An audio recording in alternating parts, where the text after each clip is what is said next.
तो दोस्तों आज हम फिर लेकर आए हैं आपके लिए देश और दुनिया की सभी ताज़ा और बड़ी खबर। आज की सबसे पहली और बड़ी खबर हम आपको बताएंगे। महाराष्ट्र के गृह मंत्री अनिल देशमुख ने दिया इस्तीफा, सीएम ठाकरे को सौंपा त्याग पत्र। वहीं अगली बड़ी खबर हम आपको बताएंगे। हुगाली में ममता की हुकार, कहा एक पैर पर बंगाल तो दूसरे पैर पर जीतूंगी दिल्ली। वहीं अगली बड़ी खबर हम आपको बताएंगे। ईवीएम परिकरण पर सीएम गहलोत बोले, सत्ता का दुरुपयोग कर सरकार गिराना बीजेपी का तौर तरीका, मामले की हो जांच। वहीं अगली बड़ी खबर हम आपको बताएंगे। बीजापुर मुठभेड़ में कांग्रेस ने मांगा अमित शाह का इस्तीफा, कहा हमले के बाद सैन्य तरीके के साथ रैली कर रहे थे। एक और बड़ी अपडेट, पंजाब में वरिष्ठ भाजपा नेता से अरविंद केजरीवाल की मुलाकात, सियासत गरमाई आपके कई नेता विरोध में। वहीं अगली बड़ी खबर हम आपको बताएंगे। राफेल विमान डील को लेकर कांग्रेस का आरोप, कमीशन खोरी और रिश्वत खोरी की सच्चाई आई सामने, मामले की हो निष्पक्ष जांच। एक और बड़ी अपडेट, तेजस्वी यादव बोले, सदन में सीएम के इशारे पर हुई विधायकों की पिटाई, जलियांवाला बाग कांड की तरह थी ये घटना। एक और बड़ी अपडेट, गोरखपुर देवरिया सहित कई जिलों के कुछ भाजपा नेता सपा में शामिल। एक और बड़ी अपडेट, कोरोना पर काबू पाने के लिए सीएम गहलोत बोले, अगले 15 दिनों के लिए सख्त फैसले लिए जाएंगे। वहीं अगली बड़ी खबर हम आपको बताएंगे। चुनाव के बीच इन सीटों पर ममता बनर्जी की पार्टी टीएमसी को समर्थन दे सकती है कांग्रेस, अधीर रंजन चौधरी का बड़ा बयान। तो चलिए देख लेते हैं आज की पहली बड़ी खबर। महाराष्ट्र के गृह मंत्री अनिल देशमुख ने दिया इस्तीफा, सीएम ठाकरे को सौंपा त्याग पत्र। दरअसल दोस्तों, महाराष्ट्र के गृह मंत्री अनिल देशमुख ने इस्तीफा दे दिया है। देशमुख मुख्यमंत्री उद्धव ठाकरे को अपना इस्तीफा सौंपने गए। दोस्तों बता दें, अनिल देशमुख राष्ट्रवादी कांग्रेस पार्टी यानी एनसीपी के कोटे से गृह मंत्री थे। देशमुख ने राज्यपाल के बजाय मुख्यमंत्री को अपना इस्तीफा दिया। दोस्तों बता दें कि आज ही बॉम्बे हाई कोर्ट ने सीबीआई जांच के आदेश दिए हैं। ये फैसला हाई कोर्ट ने मुंबई पुलिस के पूर्व कमिश्नर परमबीर सिंह की जनहित याचिका पर दिया है।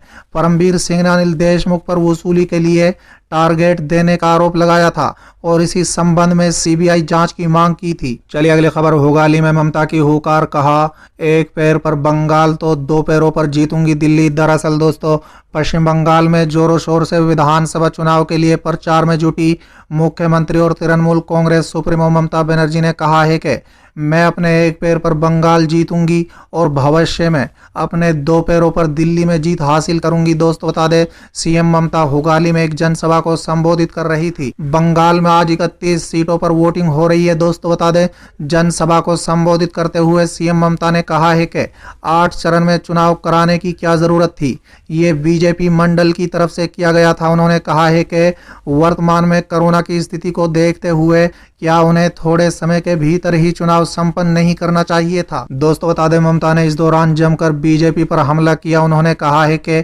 क्या बीजेपी चुनाव लड़ने के लिए स्थानीय उम्मीदवार नहीं खोज सकती? बीजेपी के पास स्थानीय लोग है ही नहीं। उन्होंने सभी लोगों को टीएमसी और सीपीएम से इधर लिया है। ममता ने कहा है कि बीजेपी नल से पानी की तरह पैसा बहा रही है। जो लोग सोनार बंगाल ठीक से नहीं कह सकते, वो बंगाल पर शासन नहीं कर सकते। दोस्तों बता दें कि बंगाल में आज तीसरे चरण में 31 सीटों पर वोटिंग हो रही है।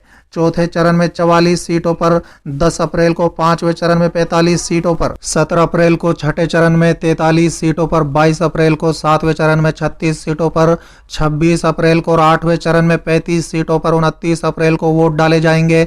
नतीजे की घोषणा 2 मई को होगी। चलिए अगली खबर। ईवीएम प्रकरण पर सीएम गहलोत बोले, सत्ता का दुरुपयोग कर सरकार गिराना बीजेपी का तौर तरीका, मामले की हो जांच। दरअसल दोस्तों, राजस्थान के मुख्यमंत्री अशोक गहलोत ने कहा है कि असम में ईवीएम मशीन को लेकर चल रहे विवाद पर चुनाव आयोग को अतिरिक्त सतर्कता बरतनी चाहिए। उन्हें इस मामले की जांच कराए जाने की मांग की। दोस्तों बता दें, सीएम गहलोत ने ट्वीट करते हुए लिखा, असम में ईवीएम प्रकरण में चुनाव आयोग को कांग्रेस की ओर से पूर्व कानून मंत्री अश्वनी कुमार द्वारा दाखिल याचिका को गंभीरता से लेना चाहिए।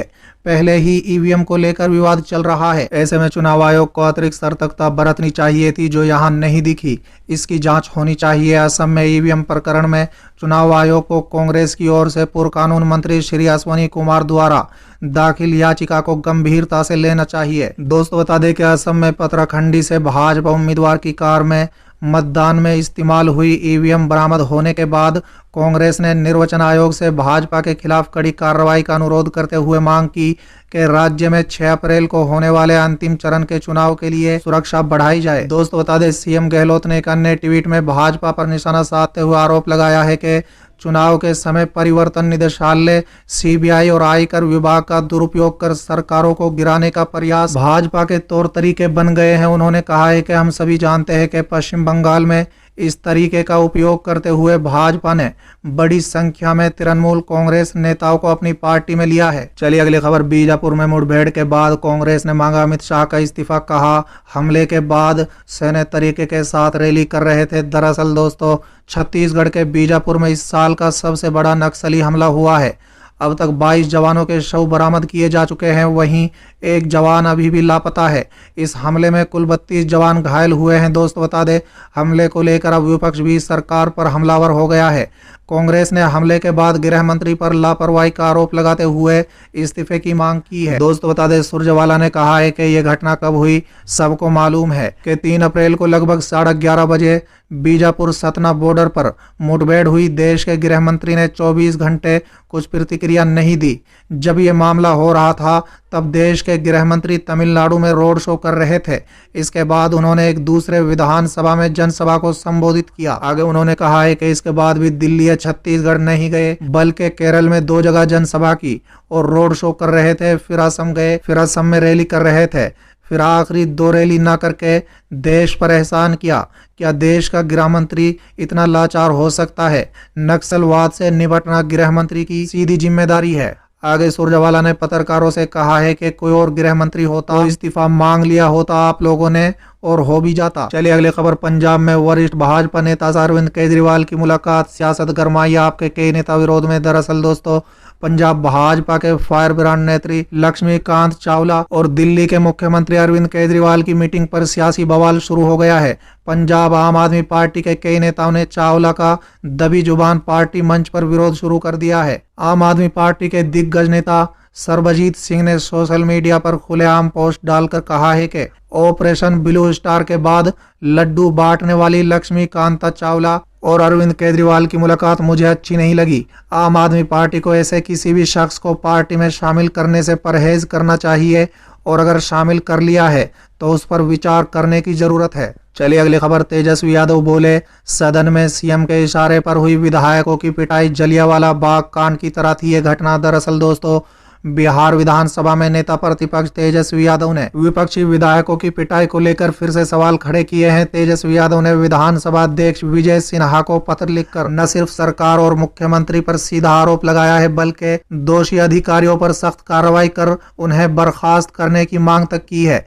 तेजस्वी यादव ने 23 मार्च 2021 की घटना को जलियांवाला बाग कांड करार दिया है। तेजस्वी का आरोप है कि जिस तरह से जलियांवाला बाग कांड में निहत्थों पर हमला किया गया था, उन्हें बर्बरता से मारा गया था, आज ठीक उसी तरह से उनके विधायकों के साथ भी मुख्यमंत्री नीतीश कुमार के इशारे पर सदन के भीतर लात घूंसे और डंडे से बहुत बेरहमी से पीटा गया। दोस्तों बता दें, तेजस्वी यादव का सीधा आरोप है कि विपक्षी विधायकों को मुख्यमंत्री के इशारे पर ही पीटा गया है, जो बेहद शर्मनाक है।